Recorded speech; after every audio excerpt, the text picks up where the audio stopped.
नमस्कार, मानस मिश्रा वाली news India में आप सभी का बहुत बहुत स्वागत करता हूं। वाराणसी का मणिकर्णिका घाट, जिसको लेकर के राजनीति इस प्रकार से की गई कि आखिरकार वो लोग जो कभी भगवान का नाम जिनके जुबान पर नहीं आता था, और जो लोग जब भी मंदिर तो नहीं जाते थे लेकिन उसके अलावा मस्जिद मस्जिद घूमते थे, आज उनको भी भगवान की याद आ गई। मणिका जो मणिकर्णिका मामले में आखिरकार उत्तर प्रदेश के योगी आदित्यनाथ ने संभाली थी कमान और पुलिस के आदेश दिए थे।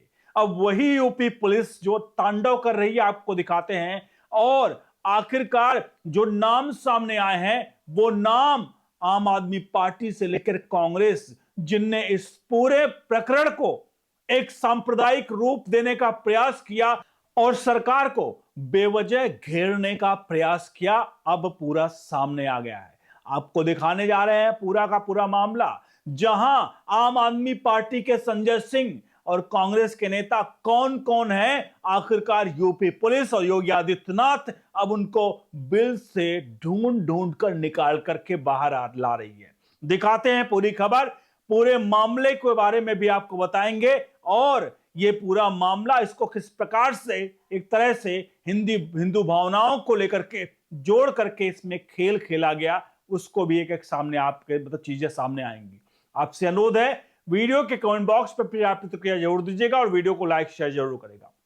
इसमें सबसे प्रमुख बात आप बता दें, आज तक जो व्यक्ति अखिलेश यादव राम मंदिर पूरा बनकर तैयार हो गया, राम मंदिर देखने नहीं गए। राहुल गांधी जो जिनको राम को काल्पनिक खराब कह चुके थे वो, लेकिन उसके बावजूद भी हर मंदिर मंदिर घूमते रहे, लेकिन राम मंदिर के निर्माण के बाद वो दर्शन करने वहां नहीं गए। लेकिन यहां पर जहां मणिकर्णिका घाट को लेकर के उसके रिनोवेशन का, यानी उसको फिर से रिनोवेट किया जाए, उसको लेकर के जब योगी आदित्यनाथ की सरकार उस पर काम कर रही थी, और वहां पर रिनोवेशन के काम में जाहिर सी बात है जहां अगर रिनोवेशन होगा तो कुछ चीजें टूटेंगी। टूटने का मतलब क्या है? टूटने का मतलब यह नहीं है, अगर मंदिर को भी अगर पुनर्स्थापित होता है, उसको फिर से बनाया जाता है, तो उन चीजों को वहां से एक सही तरीके से हटा करके और फिर से उसका निर्माण होता है। बिल्कुल उसी तरीके से मणिकर्णिका घाट का भी मतलब चल रहा था काम। लेकिन अब इस पूरे मामले पर वाराणसी के मणिकर्णिका घाट पर विकास कार्यों और सोशल मीडिया में फैलाई गई फर्जी तस्वीरों के कारण विवाद बहुत गहरा गया, जिस पर सीएम योगी आदित्यनाथ ने सख्त कार्रवाई के आदेश दिए थे और पुलिस ने 8 लोगों के खिलाफ एफआईआर दर्ज की थी, क्योंकि एआई जनरेटेड तस्वीरों से धार्मिक भावनाओं को भड़काने और सामाजिक सौहार्द बिगाड़ने की कोशिश की गई थी, जिससे पुलिस बल ने अतिक्रमण हटाने और विकास कार्यों के विरोध में फैलाई गई गलत सूचनाओं के खिलाफ पूर्ण रूप से एक्शन में लिया है। मणिकर्णिका घाट के सुंदरीकरण के काम चल रहे थे, लेकिन कुछ लोगों ने मिलकर के विपक्षी दलों के साथ मिलकर के एक बड़ी साजिश रची, जिसमें आरोप लगाया कि ऐतिहासिक विरासत को तोड़ने और अतिक्रमण हटाने का यह अभियान बताया गया, जिसे घाट का विध्वंस हो रहा, ये चीजें की गई। इसके बाद फर्जी तस्वीरें वायरल कराई गई। सोशल मीडिया पर घाट का सौंदर्यीकरण से जुड़ी एआई जनरेटेड और भ्रामक तस्वीरें फैलाई गई, जिनमें देवी देवताओं की तस्वीरें भी थी, जिससे धार्मिक भावनाएं आहत हुई और लोगों को गुमराह किया गया। सीएम योगी आदित्यनाथ ने एआई जनरेटेड तस्वीरों को और नफरत फैलाने वाले लोगों के खिलाफ सीधे चेतावनी दी और कहा कि विकास कार्यों में बाधा डालने वालों पर कार्रवाई होगी। सरकार का कहना है कि विपक्ष का राजनीतिक स्टंट है और विकास कार्यों को रोका नहीं जाएगा, बल्कि विकास के नाम पर विरासत का विनाश करने वालों को बख्शा नहीं जाएगा। पुलिस ने इस मामले में 8 लोगों के खिलाफ आईपीसी की धारा 196, 298, 299, 353 के तहत एफआईआर दर्ज की है। यह कार्रवाई फर्जी तस्वीरें फैलाने, धार्मिक भावनाओं को भड़काने और सामाजिक सौहार्द बिगाड़ने की कोशिश के आरोप में की गई है। घाट के विकास और इसके ऐतिहासिक स्वरूप को बनाए रखने के बीच में संतुलन को लेकर के सोशल मीडिया पर गलत सूचना और भ्रामक तस्वीरों का प्रसार किया गया, और इसमें विपक्ष पूर्ण रूप से विपक्ष के नेता इसमें शामिल रहे।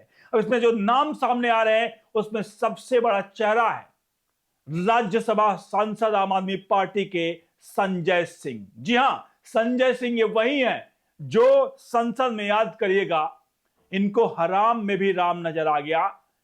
हालांकि अटल बिहारी वाजपेयी के कोर्ट को दे रहे थे, लेकिन सबसे बड़ी बात इनसे पूछा जाए कि आप हराम में राम की बात करते हो।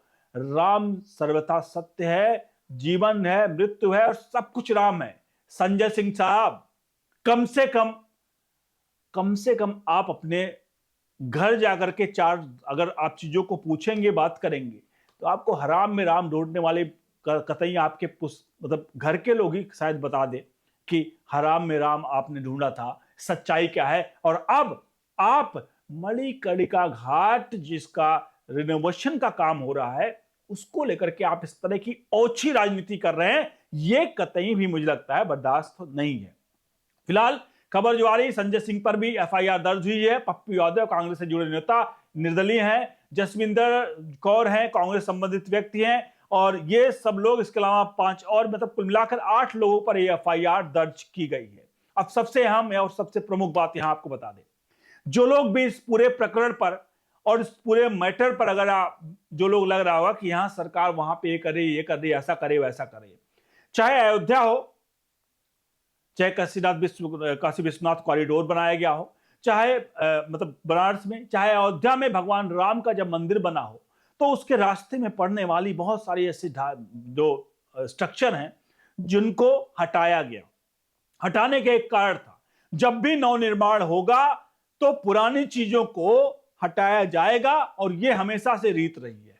और अगर जिन लोगों को लगता है कि मणिकर्णिका घाट पर जो कुछ हो रहा है वो सही नहीं है, तो एक बार आप अयोध्या आइए। फिलहाल इसको लेकर के उत्तर प्रदेश के मुख्यमंत्री योगी आदित्यनाथ का भी मैं उनको इस पूरे जो घटनाक्रम है अयोध्या के बारे में, उसकी तरफ ध्यान आकर्षित करना चाहूंगा। उत्तर प्रदेश में आपको बात करें, अगर योगी आदित्यनाथ को अयोध्या की बात करें, तो जिस तरह से मणिकर्णिका घाट है, उस प्रकार से सरयू घाट के बगल में, मतलब सरयू नदी के बगल में लोगों को मतलब चिताएं, वहां पर लोगों का अंतिम संस्कार किए जाते हैं, और वहां पर इस तरह से कोई भी व्यवस्था नहीं है। वहां पे एक तरह से बात करें कि लोग अपने जिसको लेकर आते हैं उनका अंतिम संस्कार करते हैं, कोई व्यवस्था नहीं, किसी भी चीज का कुछ भी नहीं।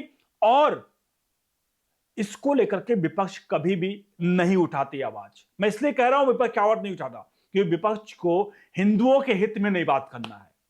अगर यहां विकास होने लगेगा अयोध्या में उस जगह पर, तो ये चिल्लाने लगेंगे। अब वहां विकास नहीं है, वहां पर चीजें उस तरह से नहीं है अयोध्या में, मुझे लगता है इस पर भी सीएम उत्तर प्रदेश के मुख्यमंत्री योगी आदित्यनाथ का ध्यान दिया जाना चाहिए कि अयोध्या में भी इस तरह की चीजें बनाई जानी चाहिए, जहां बहुत सारे लोग, उधर के अगर बात करें तो वहां पर उनके अंतिम संस्कार के लिए लाया जाता, लेकिन उस प्रकार की व्यवस्था वहां पर नहीं है। फिलहाल मैंने अयोध्या का एग्जाम्पल इसलिए आपके सामने रखा है, अयोध्या का एग्जाम्पल सबसे प्रमुख इसलिए है चूंकि अयोध्या में इतना निर्माण हुआ है, और निर्माण के समय ये राजनीतिक दल रोटी सेक रहे थे, लेकिन इसलिए नहीं वहां पर वहां के लिए बोले जहां पर ये पूरा घाट का बात कर रहा हूं, क्योंकि ये महज कुछ सेकेंड, मतलब 200-300 मीटर दूरी की बात है, या 100 मीटर की दूरी की बात करें, जहां पर अयोध्या में इस वक्त बहुत कुछ विकास हो चुका है, लेकिन उसी 100 मीटर सरयू घाट के 100 मीटर आगे ही लोगों का अंतिम संस्कार किए जाते हैं। लेकिन वहां की व्यवस्था थोड़ी और चीजों को बनानी चाहिए। बहरहाल ये सारी चीजें मैंने आपके सामने इसलिए बताई हैं क्योंकि अगर मणिकर्णिका का घाट का विकास हो रहा है तो विपक्ष बौखलाया हुआ है। जहां हिंदुओं के लिए अगर विकास हो जाए, तो इनका असल में जो मेन मुद्दा है वो विकास को लेकर के नहीं है। इनको पूरी तरह से चुभता है कि हिंदुओं का कोई विकास कैसे हो सकता है। इसलिए हमेशा से जो है वहां का बनारस के डेवलपमेंट को लेकर इन लोगों ने नकारा, हमेशा सवाल खड़े किए अयोध्या को लेकर के, अब मणिकर्णिका को लेकर भी इस तरह से फर्जी खबरें फैलाई जा रही हैं। आप चैनल वीडियो को लाइक शेयर जरूर करें। बने रहे न्यूज इंडिया के साथ। बहुत बहुत धन्यवाद।